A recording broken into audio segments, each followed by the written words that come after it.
আৰু কিবা ক'বলৈ থাকি গৈছে নেকি তুমি কোৱা মই সময় দিছো তোমাক আৰু অলপ দুটা কথা কম এটা হ'ল দুখ আৰু আনটো হ'ল প্ৰেম দুখটো মানুহৰ জীৱনৰ এটা অংগ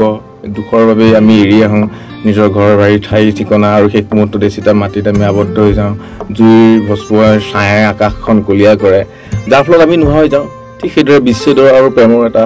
সাৰমৰ্ম আছে প্ৰেম মানে জগত ধুনীয়া আৰু জগত ধুনীয়া কৰিলে প্ৰেমক সজীৱতাৰে পোষণ কৰিব পৰা যায় প্ৰেম এটা আত্মাৰ মিলন অমৰত্ব দৰ্শন ভাল পাওঁ মই প্ৰেম আৰু সেয়া সকলোকে প্ৰেমৰ চকুৰে দেখোঁ পৃথিৱীৰ সকলো ধৰ্মাৱলম্বী লোকৰ মাজত মই প্ৰেম বিচাৰি পাওঁ আৰু সকলো ধৰণৰ উচ্চ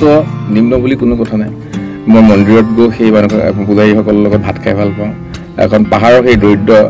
ড্ৰাইভাৰজনৰ ঘৰটো মোক খুব ভাল লাগে থাকি ভাল লাগে এই উপমাহীন জীৱনটো সকলোৰে লগত এসাঁজ একেলগে খাওঁ এই দৰ্শনটোক লৈ মই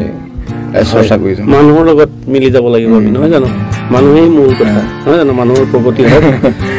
কবিতা জয় হওক তোমাক কবিতাৰ জয় হওক তোমাক ধন্যবাদ জনাইছোঁ প্ৰণৱ অসমীয়া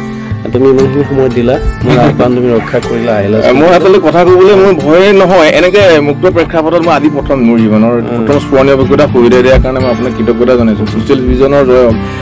আমি আমাৰ নিচিনা মানুহবোৰ লুকাই থাকে লুকুৱাই ৰাখে এই পৰিসৰ এটাৰ প্ৰশ্নমূলক চিন আছে হয় আমি লুকুৱাই নাৰাখোঁ আমি উলিয়াই আনিম যিসকল সম্ভাৱনাময় প্ৰতিভা আছে সেইসকল প্ৰতিভাক আমি উদ্ভাসিত কৰিবলৈ প্ৰয়াস কৰি যাম ইমান সময়ত দৰ্শকসকলে আমাৰ ছ'চিয়েল ভিজনৰ এই অনুষ্ঠানটি চাই থকাৰ কাৰণে আপোনালোকক ধন্যবাদ জনাই মই 10 মিনিট সময় বিদায় লৈছোঁ জয় আই অসম